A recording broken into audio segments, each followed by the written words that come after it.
Run into Badlands. Explain those Badlands. That's a hell of a name.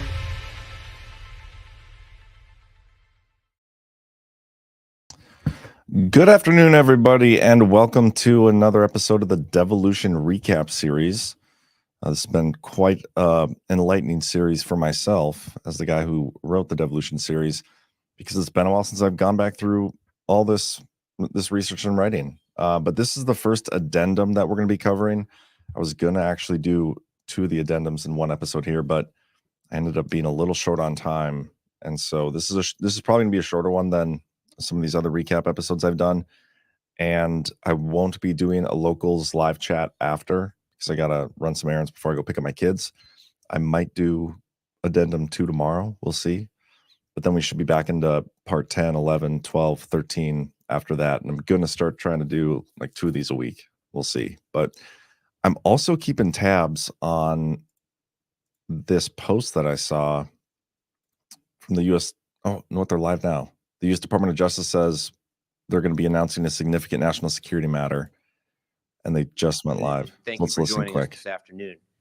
My name is Matt Olson. I'm the Assistant Attorney General for National Security at the Department of Justice. I am joined today by the United States Attorney for the District of Maryland, Eric Barron, and Special Agent in Charge, William Dobano of the FBI Baltimore Field Office. Today, we are announcing a superseding indictment against 5 officers of the Russian military intelligence agency known as the GRU, as well as 1 civilian Russian cyber criminal for their campaign to conduct cyber intrusions. This superseding indictment adds to charges made public in June against the Russian civilian Amin Stagal.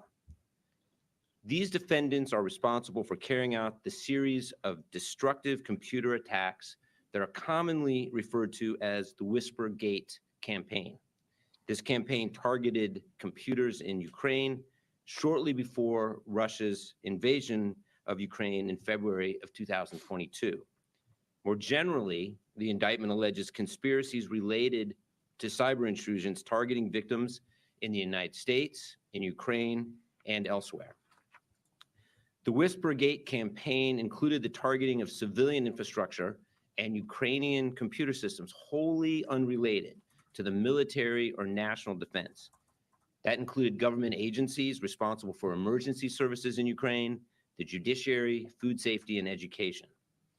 Seeking to sap the morale of the Ukrainian public, the defendants also stole and leaked the personal data of thousands of Ukrainian civilians, including by posting patient health information and other sensitive private data for sale online, and then taunting those victims. They attempted to cover their tracks by pretending to be criminals engaged in ransomware attacks, leaving behind ransom notes. All right, that's enough. We'll get the full context to that later, but interesting. Just listening to the first couple minutes, we got more Russia stuff on the heels of yesterday's Russia stuff. And this time they're going after people who committed cyber attacks in Ukraine. Like, why are we charging Russia for cyber attacks they did in Ukraine? That makes no sense. And maybe there's more. I mean, admittedly, we didn't watch the whole thing, but that's crazy. They are ramping up the Russian narrative, more Russian narrative. Anyway, guys, before we dig into this addendum real quick, I want to show some love to our sponsors. We have some great sponsors on Badlands Media, and I humbly ask you guys to support our sponsors because they're the ones who are helping to support us along with you guys. So first up, we got Strategic Business Advisors. Are you a business owner who's overworked, frustrated with your employees, and seem to just be spinning your wheels? Probably not what you signed up for. Starting a business is very different than managing and scaling a business. You have the ability to make your business work for you rather than the other way around. I can help you and your business with a unique 3-step process to scale your business to the next level. Here's my client, Domenico Ponti. I met a gentleman by the name of Kerry Persian. I was looking for a fractional CFO. What I got is much more than that. I got a person who lets me vent and listen. He's allowed us to build structure, gave us courage because of his contributions. His ability to correct and find mistake was a wow for me. What takes Carrie 5 takes me 30 or maybe more. Book a meeting with me, discuss your goals and situation. Let's start fast tracking your next level of success.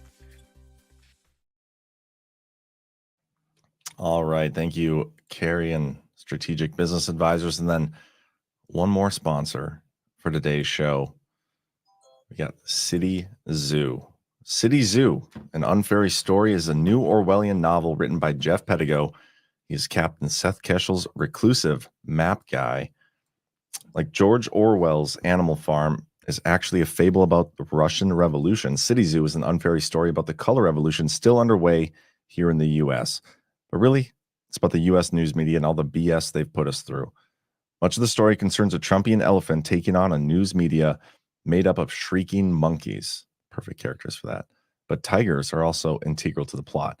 Early readers have described City Zoo as LOL funny, very clever, and also rich with subtext and symbolism. Some said it could be taught in schools. So please learn more at badlandsmedia.tv/cityzoo.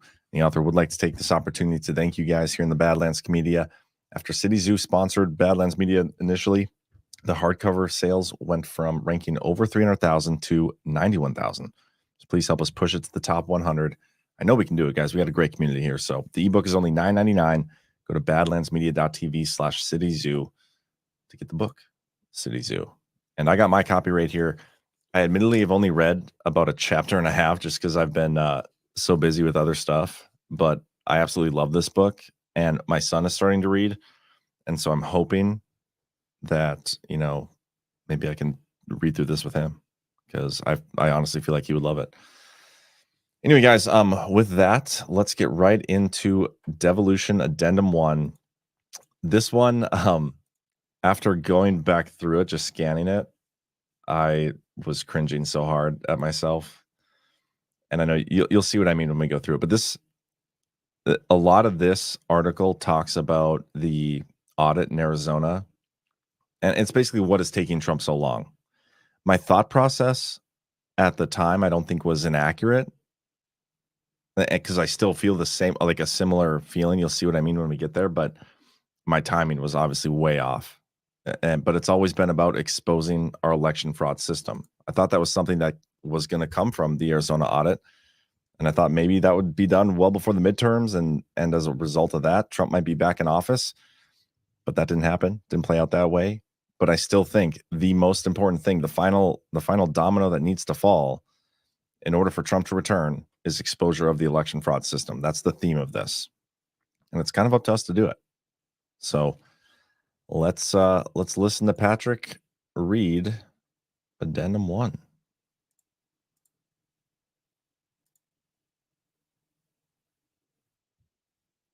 Hold on one second.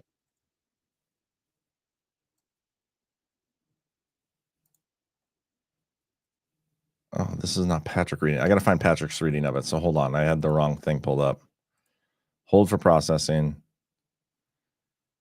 Part 1, live audio reading.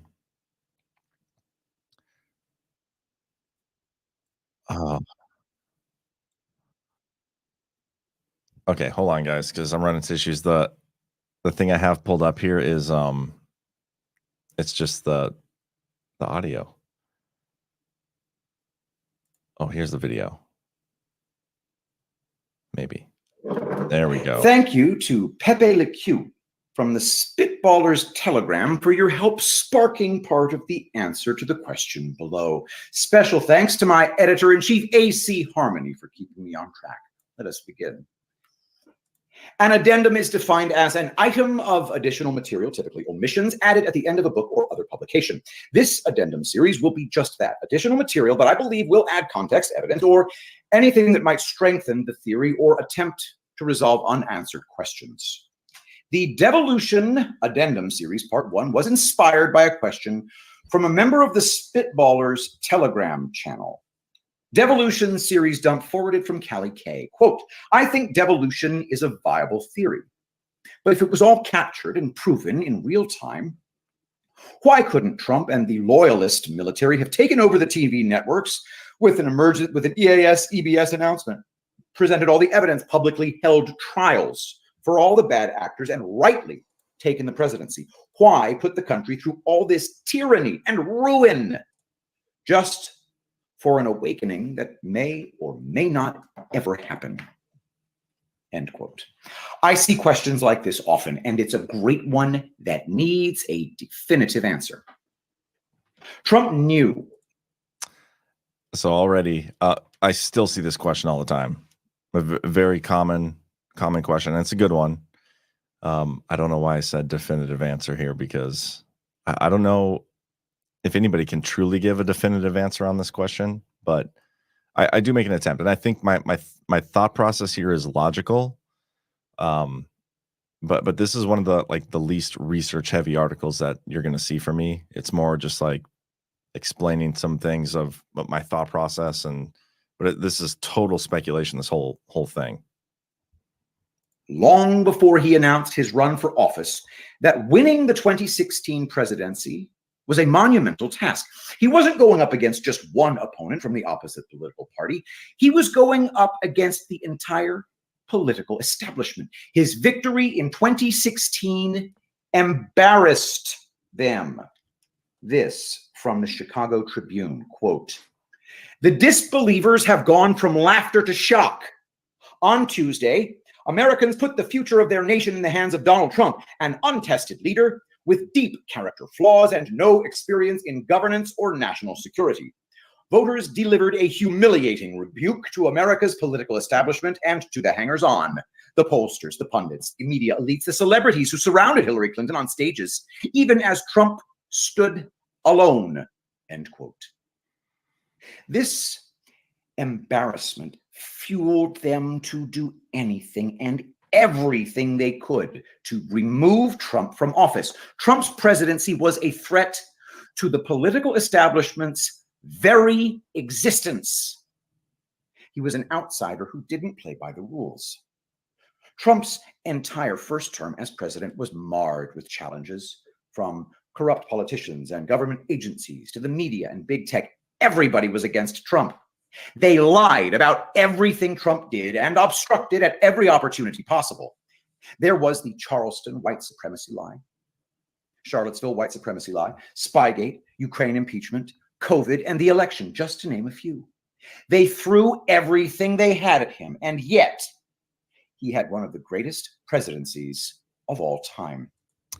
Yeah, that's still true. I mean, they literally pulled out all the stops in his first administration, stonewalled him at every opportunity. Trump allowed people to be embedded within his administration and all these government agencies, the Schedule F employees, the media, everything they possibly could to interfere with his governing of our nation. And one of the reasons I think that he had to walk away was because if he did overturn the results of just the presidential election, he wouldn't have, we wouldn't have been able to change the results of the House down ballot races, at least I don't think. What would have happened in the second term? It would have been no different. It would have been just as bad. And after the J6 thing, I mean, can you imagine after J6, they rushed to impeach him.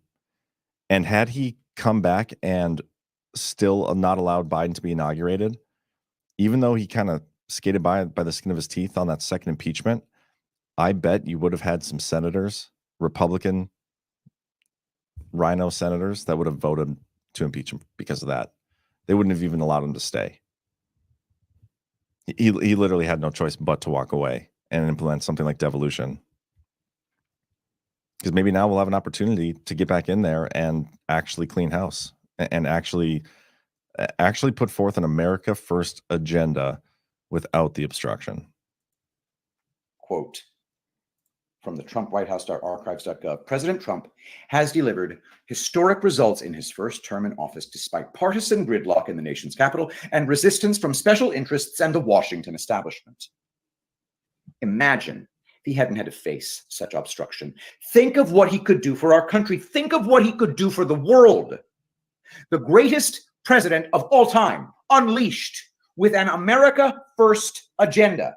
It's the America he spoke of in his first State of the Union address in 2017. From the address, the intro, Quote, "Thank you very much, Mr. Speaker, Mr. Vice President, members of Congress, the First Lady of the United States, and citizens of America.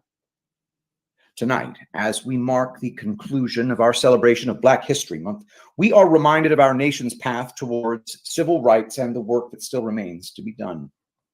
Recent threats targeting Jewish community centers and vandalism of Jewish cemeteries, as well as last week's shooting in Kansas City, remind us that while we may be a nation divided on policies, we are a country that stands united in condemning hate and evil in all of its very ugly forms.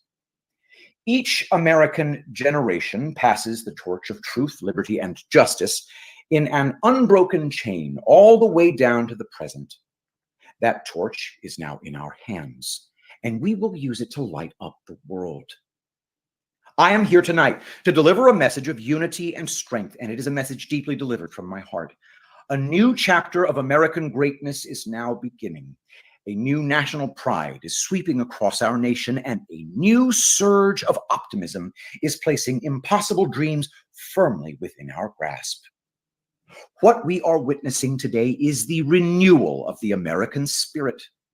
Our allies will find that America is once again ready to lead. All the nations of the world, friend or foe, will find that America is strong, America is proud, and America is free. In 9 years, the United States will celebrate the 250th anniversary of our founding.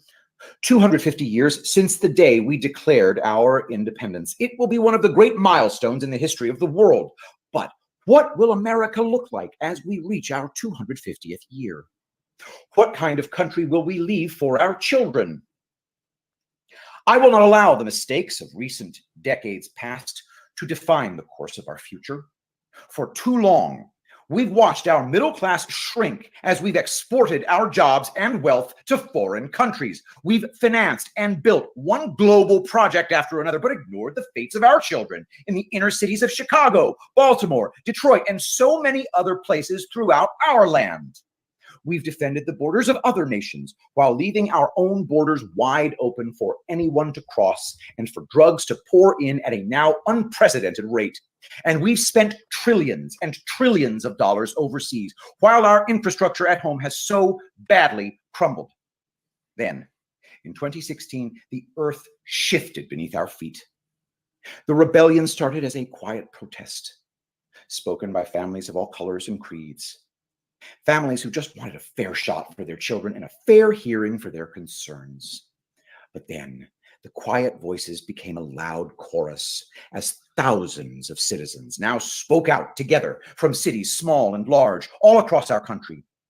Finally, the chorus became an earthquake, and the people turned out by the tens of millions, and they were all united by one very simple but crucial demand: that America must put its own citizens first, because only then can we truly make America great again. Now to the closing of the 2017 State of the Union address. Quote, "Think of the marvels we can achieve if we simply set free the dreams of our people. Cures to the illnesses that have always plagued us are not too much to hope. American footprints on distant worlds are not too big a dream. Millions lifted from welfare to work is not too much to expect. And streets where mothers are safe from fear, schools where children learn in peace, and jobs where Americans prosper and grow are not too much to ask. When we have all of this, we will have made America greater than ever before. For all Americans, this is our vision. This is our mission. But we can only get there together. We are one people with one destiny. We all bleed the same blood. We all salute the same great American flag, and we are all made by the same God. When we fulfill this vision, when we celebrate our 250 years of glorious freedom, we will look back on tonight as when this new chapter of American greatness began. The time for small thinking is over." It is interesting, now that I'm thinking about this more, how much he's referring to that 250-year celebration, which at the time of him giving the speech, 2017, he said was 9 years from now. I mean, that'll be after this election, right? That'll be July next year, I believe. It's interesting he keeps like hitting on that as that's when we know we're going to be freed from all this stuff and we're actually going to be able to do this America First agenda and all the things he's talking about. I wonder if he knew back then that he had to potentially walk away. It's interesting. The time for trivial fights is behind us. We just need the courage to share the dreams that fill our hearts, the bravery to express the hopes that stir our souls, and the confidence to turn those hopes and those dreams into action. From now on, America will be empowered by our aspirations, not burdened by our fears, inspired by the future, not bound by failures of the past, and guided by our vision, not blinded by our doubts. I low-key wish he would have said we would have been unburdened by what has been there. So that would have been pretty funny and quite a little proof. I am asking all citizens to embrace this renewal of the American spirit. I am asking all members of Congress to join me in dreaming big and bold and daring things for our country. I am asking everyone watching tonight to seize this moment. Believe in yourselves, believe in your future, and believe once more in America. Thank you. God bless you, and God bless the United States. End quote. He told us himself that the time for small thinking is over. Trump's goal from day one has been to save America from the political establishment. He knew they would attempt to steal the election, and I believe my Devolution series presents a strong case showing that. And now he has set the table to eradicate the political establishment altogether. The devolution operation to save our country has always been twofold.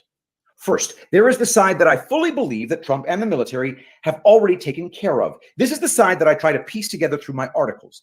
They have captured the election theft evidence and are ready to make their move. They are waiting for the second part. I'll let him finish this and then I'm going to comment. We are that second part. In order for us to do our part, we needed to see for ourselves exactly what the political establishment looks like. So this is a spot where my thought process has kind of changed a little bit. Not the two sides to this, because that's the devolution sandwich, right? And talk about that all the time. I still think that part of it happens or is happening. But the way I phrase it in here, first is the side that I fully believe Trump and the military is already taken care of. This is the side I try to piece together throughout my series. They've captured the election theft evidence and they're ready to make their move. It's hard to even explain what I mean by this. I do believe they have the election theft evidence, and I do believe there has to be some portion of top-down effort. Like the most important part of this whole thing is engaging the Great Awakening, the American people, from the bottom up, the grassroots stuff, the local action, national impact, that has been sparked. But the Great Awakening, we need to reach, a certain threshold for them to be able to take over, essentially, no matter what the left and the enemy does. I don't think we see that until we get election theft exposure in 2024 here. But this is like where I'm going to be cringing quite a bit throughout this, is because I keep saying like they're ready to make their move. They're going to do it. All we need is, the result from this audit and all this stuff. I'm more of the mindset now that their move isn't going to be like an overt, oh, well, here's the evidence. We got you guys. And this is something that's changed for me, because I thought that was going to be the case for a long time. But I think I was wrong. I definitely was wrong, because they never revealed anything. And now I'm more so seeing the importance of the narrative playing out. You know what I mean? Like, you can implement something like devolution and secure the NEFs, and we don't know exactly what that looks like, and you can still get Trump back in through the story of it all, like through a massive election theft, a huge demand for audits and checking, what's going on in our elections, which reveals election fraud, and you could fix a lot of problems that way. And the military never has to directly actually step in. Now, maybe they do. Maybe we do need some sort of interdiction. I don't know. But the top-down effort, where I in this series in a couple instances, and this article where I talk about the military coming in and making their move and doing these things. I think their move has been made, and it's being made on a daily basis to protect those NEFs. And I'm not confident we're going to see anything more like publicly with our eyes than that, like what they're doing behind the scenes, if that makes sense. What do you say we play this, my friends? I used to say, and in fact, I think I said in my first book that, and maybe this was foolish, but I really meant it, that someday I'd like to maybe lose everything for a period of time to see who's loyal and who's not loyal. And I found out a lot of things. Did you find out who's loyal and not I tell you loyal? what, and you can't guess it. You can't predict it. You think certain people would be loyal no matter what, and it turns out that they're not. And you just can't predict it. It's very difficult. Right now, it appears as if America has lost everything. And what has that done? It's showing us who isn't loyal. We're seeing that our elected government agencies, our media, and big tech are not loyal to America. Many of us have already known. But this isn't about just us. This is about America as a whole. Trump is trying to show everybody that the political establishment has completely sold us out. That part is still true. I mean, him walking away, the Great Awakening, that's exactly what it's about. It's about showing people how broken our system is because of how the political establishment operates. It's so broken, and it's being exposed every single day. I still think we've reached our critical mass or whatever a long time ago. Like I fully believe that. And I still think we have more to go. Like when I haven't read the drops or whatever, but I've seen this drop so many times, like 3% lost forever or whatever. That might be an accurate number of where we get by the time the election and the fraud and all this stuff happens. Like we could literally be at 97% or like, okay, well, F this, man. Like enough is enough. There's more bad shit we're probably gonna have to go through here before the election. In order for America to unite and move forward to something truly great, we need to rid ourselves of those driving us apart. The only way to show everybody was to lose everything and allow the evil to expose itself. Think about everything that has happened since Biden has become the president, and think of the effect that it has had on us citizens. I personally can think of more than a dozen people who were either anti-Trump or not political at all, who now really wish Trump was back in office. And I live in a very conservative state. This scenario is playing out everywhere. Yeah, that number is so much bigger now. Like I've had so many people reach out to me that I hadn't talked to in years, sometimes since high school. You know, whether it was Trump's assassination attempt or some of these indictments or any just crazy thing that happens in the news when the economy was like really looking like it was on the verge of a collapse after the whole Japan thing about a month ago. People are paying attention, and it's people that I never knew to be interested in politics whatsoever. And so it's definitely this is definitely true. People are engaged, they're waking up, and it's all about getting them to their apathy level of, okay, whatever, Biden, maybe he cheated, but whatever, he's probably better than Trump because the media tells me so. That apathy level needs to be switched to, okay, well, I'm okay with whatever Trump needs to do to get back in because this is BS. The mainstream media, who Trump lovingly and accurately refers to as the enemy of the people, is completely imploding because they cannot stop lying to us. Their viewership numbers are tanking, and America's trust in the mainstream media is at an all-time low. People don't enjoy being lied to all day, and Biden's presidency has been exposed as the biggest lie of them all. The media promised us the best president of all time, claiming Biden got the most votes in history. Then Biden took office, and after 17 executive orders on his first day, the media's pipe dream became our nightmare.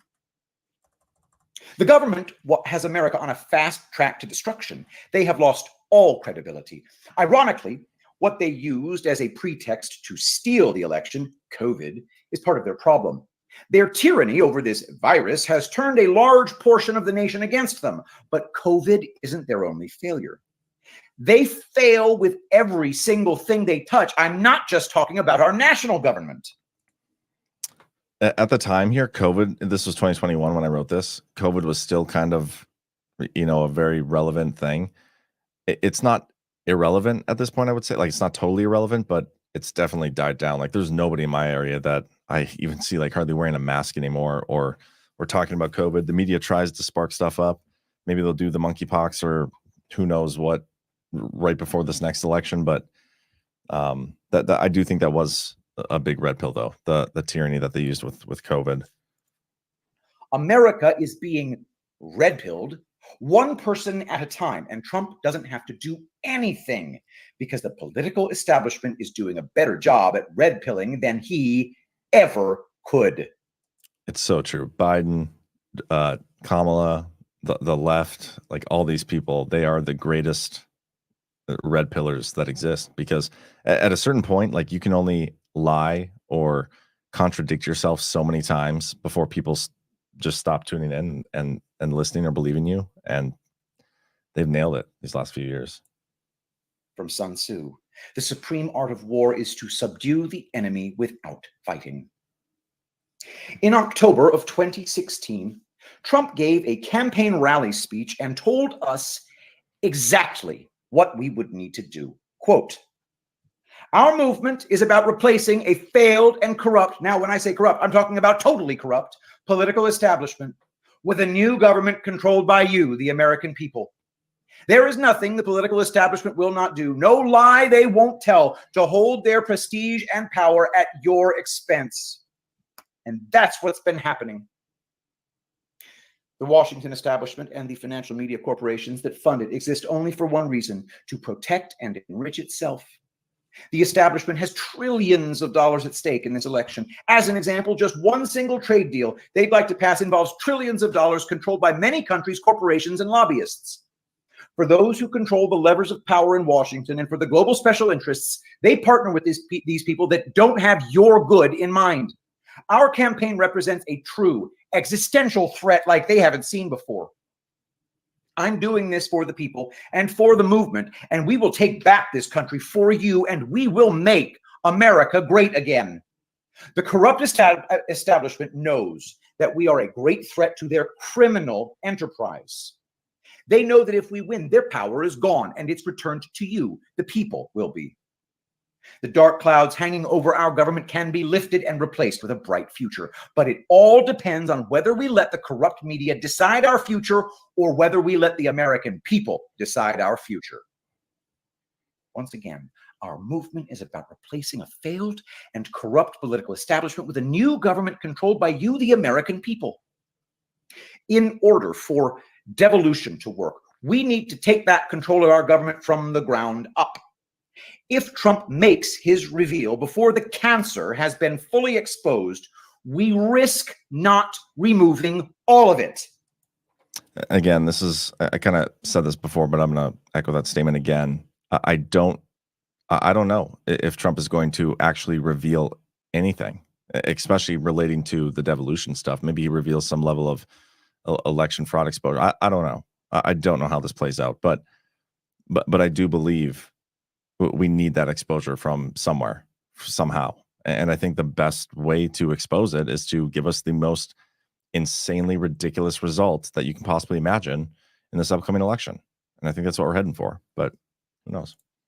This corruption goes all the way down to the state and local levels, from governors and mayors all the way down to our local school boards. Trump's delay in making the reveal is exposing the rot down to our nation's core in our local communities, and it has inspired us to take things back into our own hands. We're finally starting to do everything within our legal power to take back our government, back from the political establishment. We are finally taking a stand and getting involved within our communities as we should have been doing all along. It's funny. There's been so much that has happened since I even wrote this article. And like most of the beginning of my series, like the Trump indictments and all that stuff, the war in Ukraine, I mean, just to name a few, like BRICS getting bigger, all these things, the economy getting worse. There's been so many red pill moments since this. And at this point of writing, I was like, gosh, we're so close. We're so close. And so it's funny, like how wrong I was on the timing of everything. But yeah, I think we play the campaign video here. And it's such an awesome video. It hasn't been easy with him out of office, but we need to think bigger. The entire country needs to see the big picture for Trump to have total victory. The political establishment represents the biggest threat to our founders' vision for America, and Trump knew that from day one. He ran for president to defeat them. He told us himself on October 30th, 2020, via the Trump White House website, that he already beat them. October 30th, 2020, Donald Trump fought the establishment and won. Quote, Donald Trump won the presidency by challenging both the Republican and Democrat Party establishments. For too long, the political class of party leaders, paid consultants, lobbyists, donor-funded think tanks, and partisan media outlets ignored the concerns of millions of working and middle-class American families. These families didn't see themselves as Democrats or Republicans. They saw themselves as Americans, and they wanted change. Career politicians didn't get the message. Rather than listen to the American people, the establishment chose to lecture them instead. Democrats in Congress, for example, could have joined with President Trump and Republicans to work together on infrastructure, immigration, healthcare, the economy, our military, and more. Instead, Democrats spent 4 years obstructing that agenda, wasting time and tens of millions in taxpayer dollars on political stunts. The American people wanted change. The establishment didn't listen. Fortunately, for millions of families across our country, President Trump did. And he's just getting started, end quote. I love how he calls out Republicans and Democrats. I think it's perfect because both sides are the true enemy, like truly. And so absolutely love that. This is a war of good versus evil. And Trump needs to rid us of the evil that has sold out America for personal gain.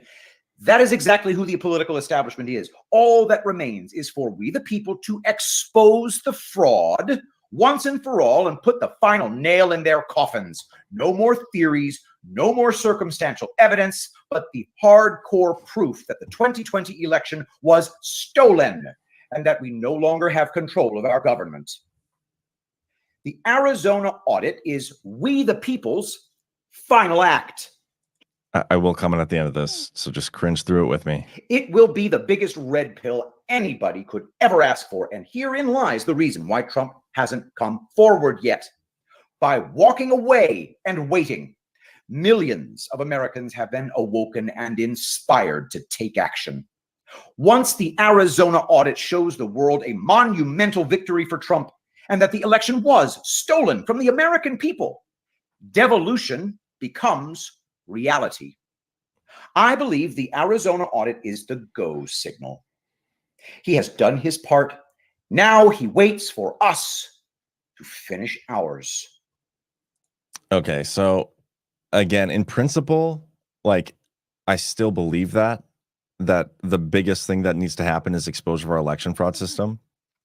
I just naively believed that the Arizona audit was going to actually expose it, and I was clearly wrong on that. But I still hold to it. At the last thing we need after all the other red pills on the economy and the corruption and whatever, the last thing you need to like tip the scales is to show people how fraudulent our entire election system is, and that is kind of a go signal in a lot of ways. Like that is going to be the okay. This is it. This is the final thing. Let's go and restart our country. I mean, you can do so many things if you fix that fraudulent system. It's the number one issue. But yeah, let's listen to this video. Trump told us in his final campaign ad from 2016 that the only force strong enough to save our country is us. And he meant every word. Our move is about replacing a failed and corrupt political establishment with a new government controlled by you, the American people. The establishment has trillions of dollars at stake in this election. For those who control the levers of power in Washington and for the global special interest, they partner with these people that don't have your good in mind. The political establishment that is trying to stop us is the same group responsible for our disastrous trade deals, massive illegal immigration, and economic and foreign policies that have bled our country dry. The political establishment has brought about the destruction of our factories and our jobs as they flee to Mexico, China, and other countries all around the world. It's a global power structure that is responsible for the economic decisions that have robbed our working class, stripped our country of its wealth, and put that money into the pockets of a handful of large corporations and political entities. The only thing that can stop this corrupt machine is you. The only force strong enough to save our country is us. The only people brave enough to vote out this corrupt establishment is you, the American people. I'm doing this for the people and for the movement, and we will take back this country for you, and we will make America great again. I'm Donald Trump, and I approve this message. There you go, guys. I know it was a short one, but I still believe we're on track. Trump's given the country back to we the people. But yeah, thank you for tuning in. Make sure you guys hit that thumbs up. Thank you to the sponsors of today's show, Strategic Business Advisors and City Zoo. Get your copy, guys, $9.99 online right now for the ebook, badlandsmedia.tv/City Zoo. The next one I'm doing maybe tomorrow. I don't want to promise anything yet because things always come up, but maybe tomorrow will be Addendum 2, which is a fun one because it goes through the CogCon alert level change, and which is just a dastardly thing that happened on January 19th of 2021, right before Trump left office. Like, why would that happen? So yeah, we'll do that. If not tomorrow, then probably Tuesday next week. And I'm going to start trying to do 2 a week. Kids are back in school, and I'm starting to get into more of a routine around here. So things are good. But again, thank you for tuning in. Hit that thumbs up.